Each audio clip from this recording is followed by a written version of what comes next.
Hi students, you are most welcome to this video class. Dear students, we have been discussing about the adverb.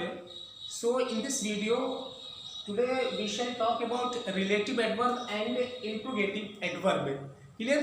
तो आइए हम देखते हैं relative adverb और interrogative adverb को आज डिस्कस कर लेते हैं। और इस वीडियो को समझने के लिए डियर स्टूडेंट्स आपको लास्ट तक बने रहना पड़ेगा। अगर आपको रिलेटिव एडवर्ब और इंट्रोगेटिव एडवर्ब को क्लियर कराना है कि हमको ये समझना है कि रिलेटिव एडवर्ब हम कैसे समझेंगे कि ये किसी भी सेंटेंस के अंदर आया हुआ वो वर्ड कैसे हम इसको पता करेंगे कि ये रिलेटिव एडवर्ब है। अगर इसको आपको जानना है तो वीडियो को अंत तक आखिर तक देखना होगा। तो आइए हम ये जैसा कि शब्द रिलेटिव रिलेशन रिश्ता, ठीक है, रिश्ता कहाँ पे होता है या रिश्तेदार अगर कोई होता है तो क्या होता है, रिश्ता क्या करता है, दो खानदानों को या दो घरों को आपस में मिला देता है। ठीक उसी तरह से चूंकि हम यहाँ पे सेंटेंसेस को डिस्कस कर रहे हैं तो दो सेंटेंसेस को आपस में मिलाने के लिए जो शब्द ये काम करता है, ठीक है, वही क्या होता है, रिलेटिव होता है। ठीक है, अब वो रिलेटिव प्रोनाउन भी हो सकता है, रिलेटिव एडवर्ब भी हो सकता है। क्लियर है कि नहीं है? तो यहाँ पे तो हम लेकिन डिस्कस करेंगे कि रिलेटिव एडवर्ब क्या है। तो रिलेटिव एडवर्ब वो होता है जो दो सेंटेंसेस को आपस में मिलाता है, जोड़ता है और ठीक अपने से पहले आए हुए नाउन या प्रोनाउन की ओर संकेत करते हुए ये समय, टाइम जिसको हम कहते हैं, प्लेस को, रीजन को या मैनर को बताता है। ठीक है, ऐसा अगर बात होती है टाइम, प्लेस, मैनर और रीजन की जानकारी अगर मिलती है उस रिलेशन से तो वहां पे आने वाला ऐसा शब्द ही क्या होता है, रिलेटिव एडवर्ब होता है। आइए हम देखते हैं, इसको क्लियर कर लेते हैं। यहां पे लिखा है do you know the time when he left the house. क्या तुम do you know the time, आपको समय पता है जब वो घर छोड़ा। ठीक है, अब देखते हैं यहाँ पे एक सेंटेंस है do you know the time, दूसरा सेंटेंस है ही लेफ्ट द हाउस है। तो इन दोनों सेंटेंसेस को जोड़ने के लिए कौन सा वर्ड आया है, व्हेन आया है। और व्हेन कर क्या रहा है, अपने से पहले आया हुआ जो एक नाउन है टाइम, उसकी तरफ इशारा करता है, उसको रिफर करता है। ठीक है, और ये क्या बताता है, समय की जानकारी हमें देता है। ठीक है, तो इसलिए इस सेंटेंस में जब समय का ये व्हेन जब समय की तरफ इशारा किया और समय की जानकारी ये दिया तो ये निसंकोच बगैर किसी डाउट के ये क्या हो गया, रिलेटिव एडवर्ब हो गया। क्लियर हुआ ना?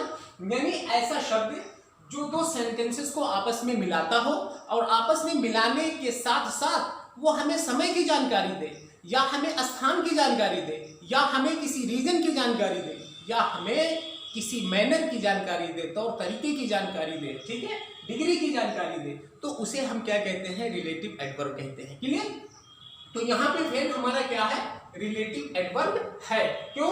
उससे पहले आया है टाइम, ठीक है, और वो टाइम को क्या करता है, रिफर करता है, बैक करते हुए जो आपने एंटीसीडेंट हो, और इसमें क्या बताया कि समय की जानकारी दे दी, इसलिए ये क्या हो गया, रिलेटिव एडवर्ब हो गया।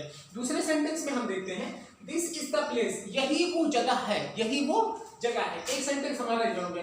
दूसरा मोहन लिव्ड, मोहन रहता था। ठीक है, ये एक सेंटेंस ये है और एक सेंटेंस ये है। इन दोनों सेंटेंसेस को जोड़ने के लिए कौन शब्द आ गया, वेयर आ गया है। क्लियर हुआ ना? तो वेयर से पहले क्या आया है, एक नाउन प्लेस आया है। ठीक, क्लियर हुआ कि नहीं हुआ? तो अब यहाँ पे वेयर क्या हुआ, प्लेस, जगह को मेंशन कराया, जगह की जानकारी दिया, तो इसलिए वेयर क्या हो गया है, रिलेटिव एडवर्ब हो गया है। क्लियर हुआ कि नहीं हुआ? तो समय को और स्थान की अगर जानकारी मिलती है, ठीक है, तो जो इस तरह की जानकारी देते हैं एडवर्ब, ऐसे वर्ड उन्हीं को ही हम क्या कहते हैं, एडवर्ब कहते हैं। और वो कौन से एडवर्ब, रिलेटिव एडवर्ब होते हैं। क्लियर हुआ? तो this is the place where Mohan lived, यही वो जगह है जहां पे मोहन रहता था। तो मोहन लिव्ड एक सेंटेंस और दिस इज द प्लेस एक सेंटेंस, दोनों को मिला दिया वेयर, और वेयर से पहले जब प्लेस आया है उसकी तरफ ये रिफर किया, और रिफर करने के बाद क्या करता है, कौन सी डिनोशन देता है, ये हमें प्लेस का डिनोशन किया, प्लेस की जानकारी दिलाया, तो इसलिए ये हमारा वेयर क्या होगा, रिलेटिव एडवर्ब होगा। ठीक, अगला sentence this is the reason, हमने देखा दिस इज द रीजन एक सेंटेंस, यही वजह है। दूसरा है ही फेल्ड, यही वजह है कि वो फेल हो गया। दिस इज द रीजन, यही वजह है भाई ही फेल्ड, वो क्यों फेल हो गया। तो भाई जो है हमारा क्या है, इन दोनों सेंटेंसेस को आपस में मिलाता है और भाई से पहले एक नाउन आया है, रीजन, वजह। ठीक है, तो यहाँ पे क्या पता चला, कारण की जानकारी हुई। तो कारण की जानकारी देने वाला जो शब्द होता है सेंटेंस के अंदर, शर्त इसके साथ क्या है कि वो दो वाक्यों को मिलाता हो, और दो वाक्यों को मिलाने के साथ साथ अपने से पहले आए हुए नाउन या प्रोनाउन की तरफ संकेत करते हुए हमें किसकी जानकारी दे, समय की जानकारी मिले या स्थान की जानकारी मिले, या हमें किसी रीजन या वजह की जानकारी मिले, या डिग्री की जानकारी मिले, हाउ, कैसे, कितना, ठीक है, इसकी अगर जानकारी देता है तो वो हमारा क्या होता है, रिलेटिव एडवर्ब उसे कहते हैं। अगला देखिए, ही नोज द वे, वो तरीका जानता है। एन एसे इज रिटेन, कैसे एक पत्र लिखा जाता है। तो एक तो हुआ ही नोज द वे, एक सेंटेंस, और एक ऐसे पत्र लिखा जाता है, ठीक। तो उसको दोनों को जोड़ने के लिए हाउ का यूज हुआ है, और हाउ से पहले क्या आया है, वे आया है, ठीक है। तो वे क्या बताया, तरीका बता रहा है, ठीक है। तो इस तरह से हाउ हमारा क्या हुआ, रिलेटिव एडवर्ब हुआ। क्लियर हुआ। तो रिलेटिव एडवर्ब दो सेंटेंसेस को आपस में मिलाते हैं, हमने ये सीखा, और इससे पहले जो नाउन या प्रोनाउन आता है उसकी तरफ इशारा करते हुए, संकेत करते हुए, रिफर करते हुए, एक्शन को बैक करते हुए क्या जानकारी दिलाते हैं, समय की जानकारी दें, स्थान की जानकारी दें, या रीजन की जानकारी दें, या वे की जानकारी दें, मैनर की, तौर तरीका, डिग्री की जानकारी दें, तो उसे ही हम क्या कहते हैं, रिलेटिव एडवर्ब कहते हैं। क्लियर। अब रिलेटिव एडवर्ब को हम देखते हैं, इसका यूज दो तरह से होता है, एक कॉन्टिन्यूएटिव होता है और एक रेस्ट्रिक्टिव होता है। कॉन्टिन्यूएटिव मीन सतत, कॉन्टिन्यू, लगातार, और रेस्ट्रिक्टिव माने सीमित होता है, जिसका दायरा महदूद हो, सीमित हो, और जिसका दायरा असीमित हो, जिसको सतत हो। तो इनका यूज दो तरह से भी होता है, इसको भी हम देख लेते हैं। हमारे सामने सेंटेंस लिखा है, he went with me to the city, वो मेरे साथ कहां गया, शहर गया, ठीक है। Where we took our food, जहां पे हमने अपना भोजन किया, ठीक है। अब यहां पे देखते हैं, he went with me, where we took our food, वो मेरे साथ शहर गया जहां पे हमने क्या किया, अपना भोजन किया।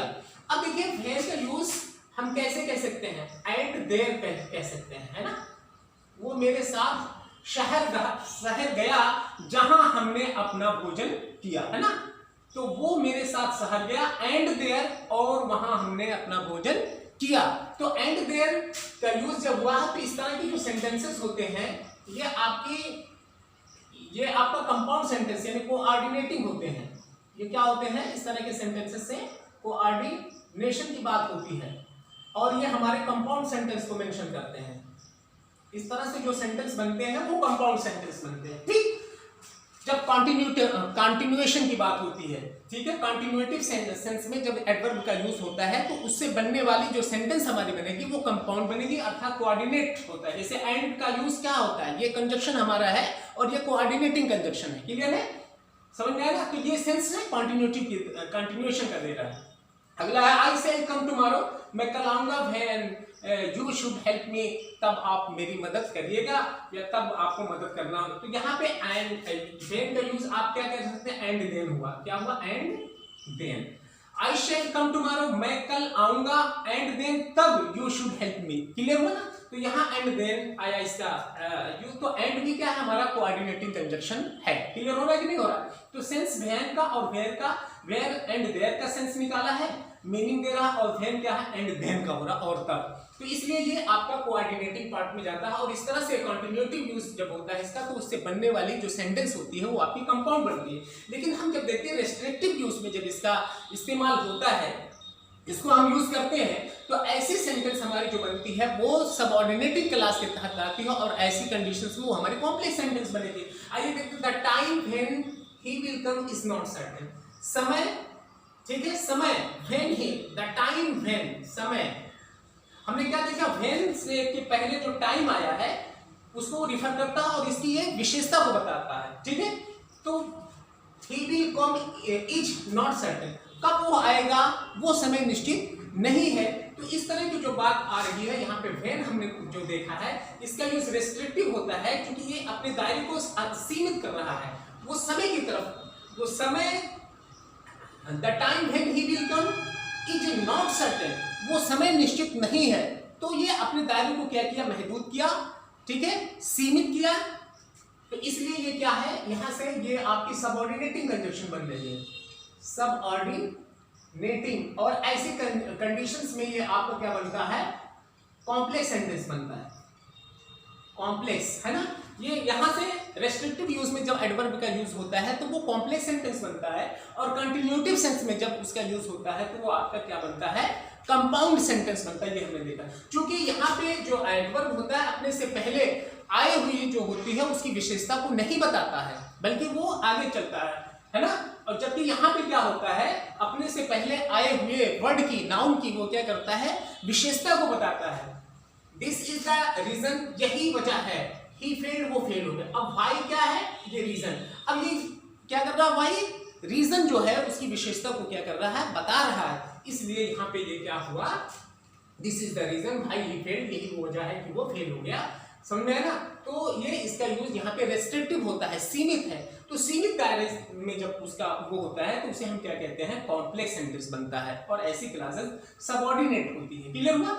तो यानी हमने ये देखा कि रिलेटिव एडवर्ब का जो यूज होता है वो दो तरह से होता है, एक कॉन्टिन्यूटिव और एक दूसरा क्या होता है, रेस्ट्रिक्टिव यूज होता है। कॉन्टिन्यूटिव सेंस से हमारी कंपाउंड सेंटेंस बनती है, और रेस्ट्रिक्टिव यूज जब होता है यानी सीमित दायरा जब उसका होता है, और ऐसी कंडीशंस में ये जो होता है अपने से पहले जो नाउन आता है उसकी विशेषता को बताता है, जबकि यहाँ पे अपने से पहले वाली क्लासेस की वो विशेषता को नहीं बताता है। क्लियर है कि नहीं है, वो उसके ऊपर डिपेंड नहीं होता है, जबकि ये क्या होता है, उसके ऊपर डिपेंड होता है, और ये डिपेंड नहीं होता है। क्लियर है। तो यहाँ से ऐसी कंडीशंस में रेस्ट्रिक्टिव यूज में कॉम्प्लेक्स सेंटेंस बनती है। आइए आगे हम कंटिन्यू करते हैं इंट्रोगेटिव एडवर्ब को। इंट्रोगेटिव एडवर्ब यानी वो एडवर्ब जो हमसे क्या करे, क्वेश्चन करे, क्वेश्चन को आस्क करता है, यानी क्वेश्चन आस्किंग का जो काम करते हैं उसे ही हम क्या कहते हैं, रिलेटिव एडवर्ब कहते हैं। जिस तरह से समय, स्थान और रीजन के लिए हमने क्या यूज किया था, रिलेटिव एडवर्ब, तो वही इंट्रोगेटिव एडवर्ब वही काम इंट्रोगेटिव एडवर्ब भी करते हैं, लेकिन ये क्वेश्चन कर लेते हैं। जैसे वेयर डू यू लिव, आप कहाँ रहते हो, आप कहाँ रहते हो, ये स्थान की ओर संकेत किया। तो यहाँ पे वेयर क्या है, रिलेटिव एडवर्ब है, जो कि हमसे क्वेश्चन कर रहा है। ठीक है। और किस तरह से क्वेश्चन करने के बाद जो इशारा इनका इंडिकेशन होता है वो समय की ओर हो, या स्थान की ओर हो, या किसी रीजन की वजह हो, ठीक है, या किसी मात्रा या डिग्री की तरफ होता है, विधि की तरफ होता है, तरीका की तरफ होता है, उसे हम क्या कहते हैं, इंट्रोगेटिव एडवर्ब कहते हैं। वेयर डू यू गो, आप कहाँ जाते हो, या तुम कहाँ जाते हो, ऐसी कंडीशन में वो जगह बताना पड़ेगा। अगर उसको रिप्लाई करना हो तो उसको जगह बताना पड़ेगा ना, कि मैं फला जगह जाता हूँ, मुंबई जाता हूँ, दिल्ली जाता हूँ, ठीक है, हैदराबाद जाता हूँ, कहाँ जाता हूँ, ये बताना पड़ेगा। ठीक है। अगर हम वही लिखते हैं, व्हाई आर यू सैड, आप क्यों दुखी हो, अब वजह बताना पड़ेगा, दुख की कारण बताना पड़ेगा, है ना। तो यहाँ पे क्या बता रहा है, विधि का मेंशन हो रहा है। तो यहाँ पे भाई हमारा क्या है, ये इंट्रोगेटिव हमारा एडवर्ब है जो हमसे क्वेश्चन भी कर रहा है, और जब हम इसका रिप्लाई अगर दें, ठीक है, उसका जवाब हमें जब मिले, आंसर मिले, तो क्या मिलता है, विधि की जानकारी होती है, यानी समय की, स्थान की, विधि की जानकारी मिले। ठीक है। तो हमें ऐसी कंडीशंस में हमें हमारा क्या वो होता है, रिलेटिव इंट्रोगेटिव एडवर्ब हम डिस्कस कर रहे हैं। क्लियर। व्हेन विल ही गो, वो कब जाएगा, वो कब जाएगा। अब यहाँ पे क्या हुआ, समय की बात हो गई है ना। अब यहाँ समय, व्हेन विल ही गो, वो कब जाएगा। अब आपको टाइम बताना पड़ेगा, ठीक है, फला दिन जाएगा या फला समय जाएगा, घड़ी से देख के बताना पड़ेगा, कुछ भी, ये समय की तरफ। तो समय के लिए, स्थान के लिए, और हमने क्या देखा, किसी वजह, रीजन के लिए हमने ये देख लिया, क्या देख लिया, कि ये आंसर इंट्रोगेटिव एडवर्ब है, यानी ये जब क्वेश्चन करने का काम करते हैं। यहाँ पे देखिए, यही शब्द हमसे क्वेश्चन नहीं कर रहे थे, दो सेंटेंसेस को आपस में मिला रहे थे, तो ये रिलेटिव एडवर्ब हो गए थे। ठीक है। और यहाँ पे ये हमसे क्वेश्चन वही शब्द कर रहा है, तो ये हमारा इंट्रोगेटिव एडवर्ब है, यानी यही शब्द हमारे रिलेटिव भी एडवर्ब है और यही हमारे इंट्रोगेटिव भी एडवर्ब है। ये क्लियर कैसे हुआ, जब ये क्वेश्चन करने लगे वही शब्द, तो ये हमारे इंट्रोगेटिव एडवर्ब है, और जब ये दो सेंटेंसेस को आपस में जोड़ रहे हैं तो वो हमारे रिलेटिव एडवर्ब है। क्लियर। तो अगला सेंटेंस हमारा है, व्हेन विल ही कम, वो कब आएगा, हमें एक बार फिर आपको समय बताना पड़ेगा। यहाँ पे क्या है, भाई आर दे पुअर, वो गरीब क्यों है, उसकी वजह बतानी पड़ेगी, वो लेजी है, ये क्या है। हाउ डू यू राइट, तुम कैसे लिखते हो। अब यहाँ पे विधि, तरीका बताना पड़ेगा आपको, लिखने का तरीका, ठीक है, मैनर। ठीक है। तो इस तरह से हमने ये देखा कि ये सब हमसे क्या कर रहे हैं, ये सारे वर्ड हमसे क्वेश्चन कर रहे हैं। तो क्वेश्चन करने वाले जो वर्ड होते हैं वो इंट्रोगेटिव होते हैं, लेकिन बात यह है कि उनके इंट्रोगेटिव प्रोनाउन कहें या इंट्रोगेटिव एडवर्ब कहें, है ना। लेकिन इंट्रोगेटिव एडवर्ब हम तब कहेंगे जब उनसे क्या होगी, समय की बात मालूम हो, उसके क्वेश्चन करने के बाद जब उसका आंसर मिले हमें, अगर उससे समय की जानकारी मिलती है या स्थान की जानकारी मिलती है या किसी तरीके की बात मिलती है, विधि की, मैनर तौर तरीके की बात होती है या रीजन की बात होती है, समझ में आया ना, तो वो हमारे क्या होते हैं, इंट्रोगेटिव एडवर्ब्स होते हैं। तो I hope that all of you will have understood the video properly. Okay, आपसे मैं यही उम्मीद करता हूं कि आपको ये वीडियो पूरी तरह से अंडरस्टूड हो गई होगी, और अगर अंडरस्टूड हुई होगी तो आपको इस वीडियो को लाइक भी करना होगा, शेयर भी करना होगा। मैं आपसे यही आशा और उम्मीद करता हूं। Thanks a lot.